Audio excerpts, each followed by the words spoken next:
Today we're going to talk about FIPS 140. It's the Federal Information Processing Standard. This is the standard by which all government agencies, excluding the intelligence agencies, must adhere to when handling unclassified data.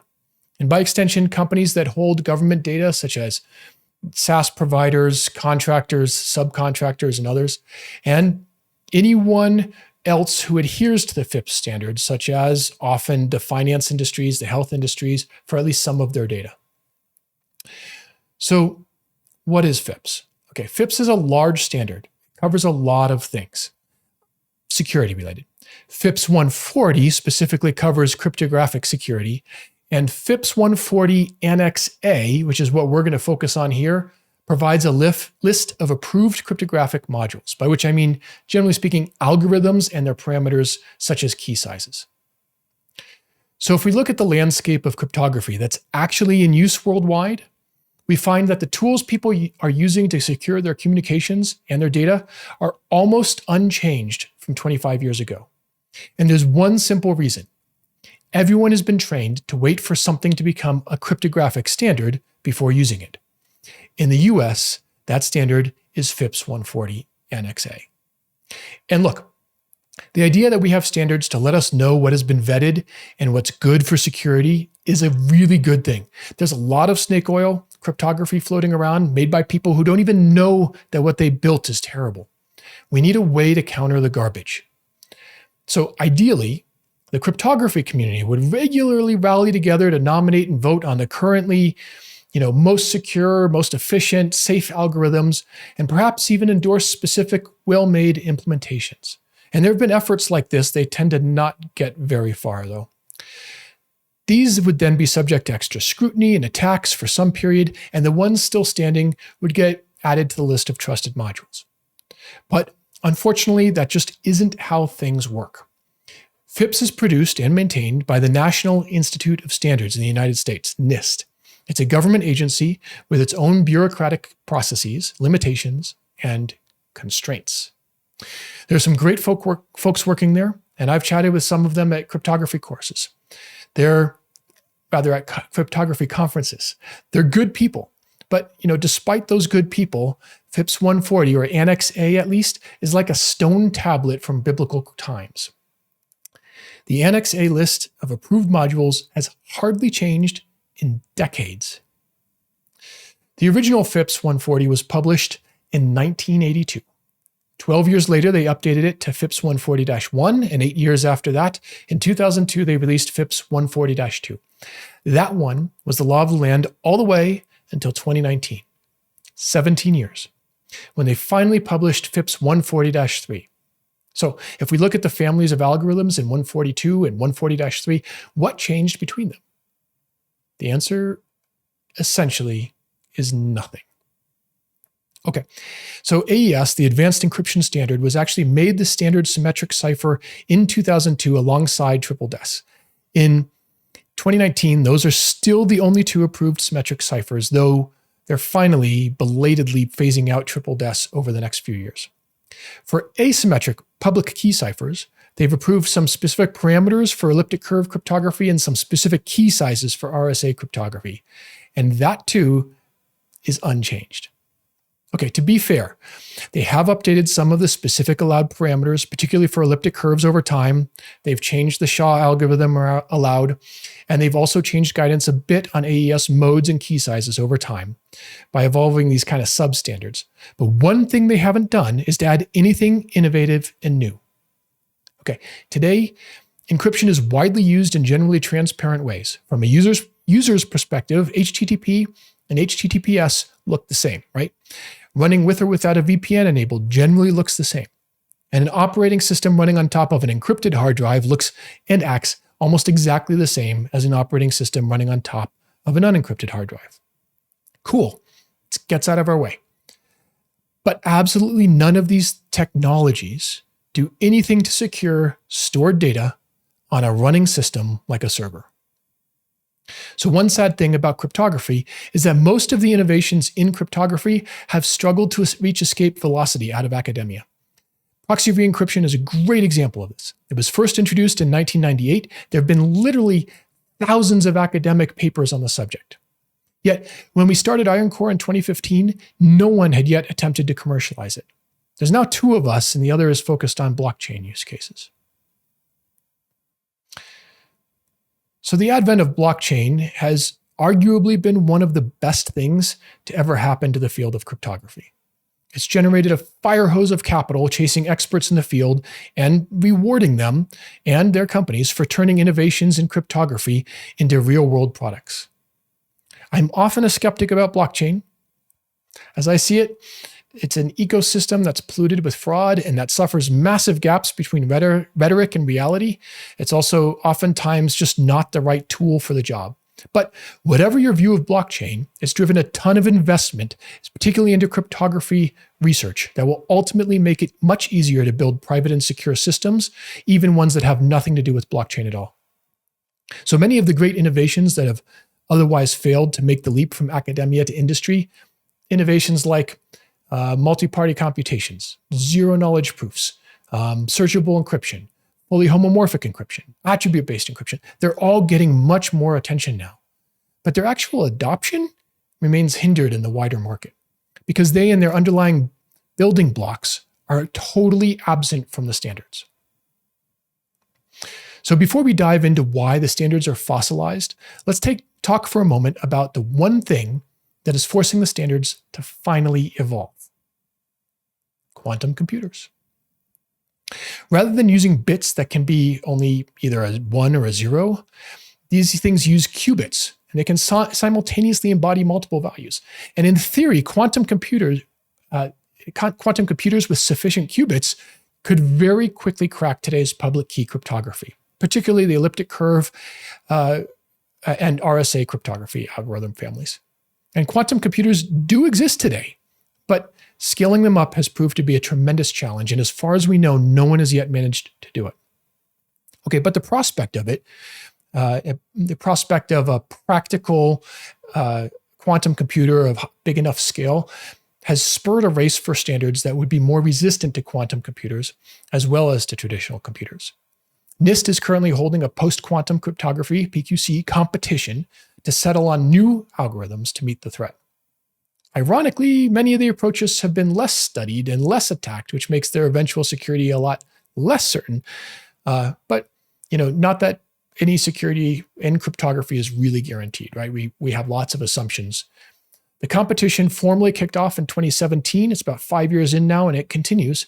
Eventually, though, it will finish, and we should see the first new algorithms to be added to the NX1 list in over 20 years. Unfortunately, though, those algorithms will be directly analogous to the algorithms we already use today. They should be well suited to use inside TLS, that's like the HTTPS in your browser bar, and for the encryption of your hard drive or for removable like thumb drives, but they will not advance our ability to protect data on running servers or to operate on and use encrypted data. We won't be getting official blessing for the incredible technologies that allow us to better control who can access our data, or that can keep it secure and encrypted even while it's in use. Why not? We desperately need better building blocks for securing our data. Our current practices give the edge to hackers and to rogue nation states, and we absolutely could change this equation if only we had the will. A while back, there was a company called Voltage Security, and they commercialized identity-based encryption, or IBE. So that lets you use your email address or something like that as your public key. Now, they had some success with this, actually, but they had to make a version of the solution that was Fips compliant, in which they turned off everything that was novel and interesting about their product. Basically, they turned off all of the IBE. They used shared keys, and they left things unencrypted, at least unencrypted sort of application layer. They still had disk encryption to back them up to make the product standards compliant. It turns out you can have unencrypted data or transparently encrypted data at the disk level that's perfectly Fips compliant, while if you add another layer of encryption, it becomes uncompliant. So their approach was well studied, it was vetted, it was run by really smart cryptographers, but because it wasn't on the Fips list, they were locked out from selling to big portions of the market unless they basically disabled everything that made it great. So Voltage attempted to turn their building blocks into standards and to get it Fips certified. But in the end, the attempts stalled out and died. Not because there were any known security issues with them or any other valid objections. The attempt was just pocket vetoed by the US government through inaction. So this all begs the question, why are we holding the status quo at 1990s levels?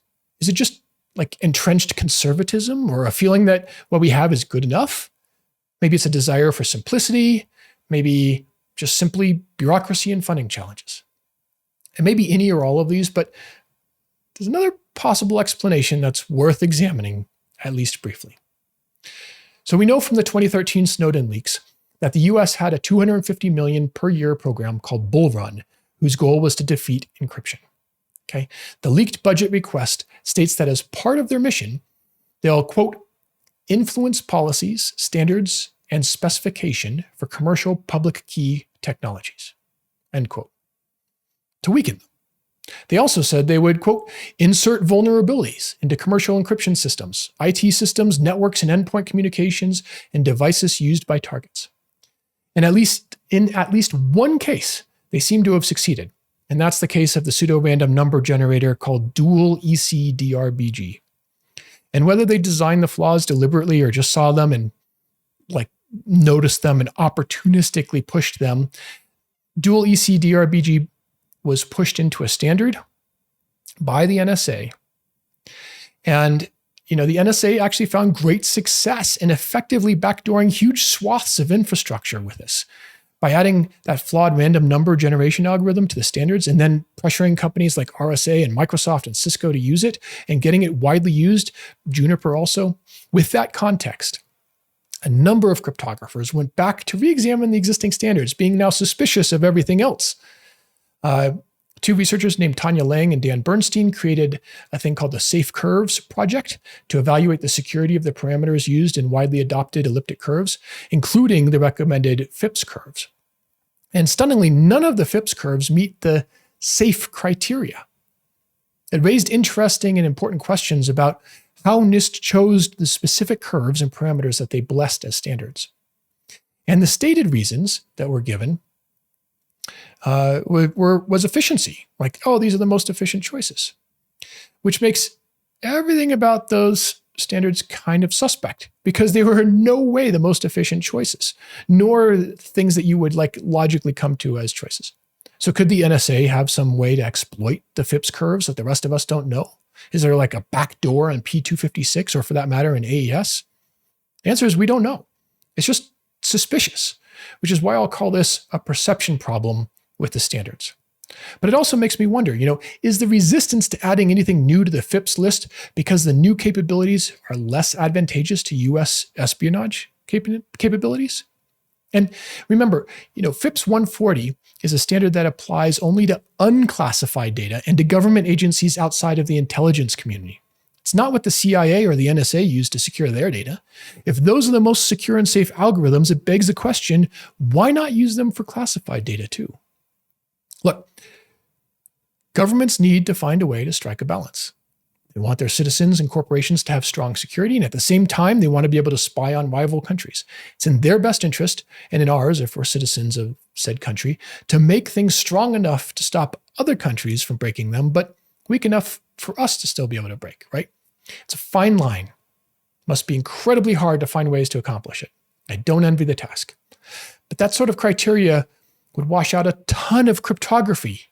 It would hold back innovation, and it would explain a lot. And look, I really do. I get it.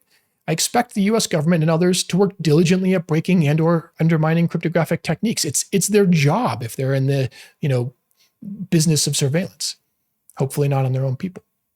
I hope that any weaknesses that they find require incredible amounts of resources to exploit so that they couldn't be applied to mass surveillance.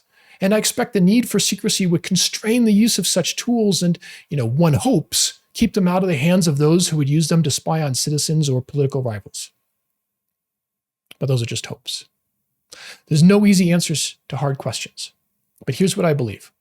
Our security as a nation is best served by giving the green light to strong cryptographic tools that could fundamentally increase the security of our infrastructure and of our data. Classified data isn't the only data that needs protection in this world, and it's far, far too easy to gain access to unclassified data today. And we're making it too easy for adversaries, whether they're foreign nation states or just small hacking groups or a lone person, whatever, in their parents' office. We're making it too easy for them to break into our digital lives and our businesses. And the state of data security in the software industry is extremely disappointing. Companies use the phrase encryption at rest to suggest that the data that they hold is well protected. But unless we're worried about the theft of a hard drive, and we are, but it's kind of a rare edge case, the level of protection is kind of laughable. Companies aren't protecting their data very well on their running servers, and governments aren't doing much better. From search to data mining to machine learning, the biggest barrier to encryption, to the adoption of better encryption, is the idea that the data can't be used once it's encrypted. But it's just simply not true. Innovations out of academia, such as searchable encryption, fully homomorphic encryption, zero-knowledge proofs, it solve many of these problems. But none of these are approved standards. We're hampered from using these techniques because NIST hasn't given their official blessing, and they probably never will. Fips is holding much of the industry back from adopting better security, and this is an enormous problem with costs in the billions. We can either wait for the standards to change, or we can acknowledge that the standards are failing us. We just should not be hampered by the state of the art from 25 years ago. Our current cryptographic standards are the enemy of innovation and of security, and anyone not required by law to use them should see fit to expand their horizons. And by the way, if you're required to use them for some piece of data, but you have other pieces of data you want to secure, you too should expand your horizons. Thanks.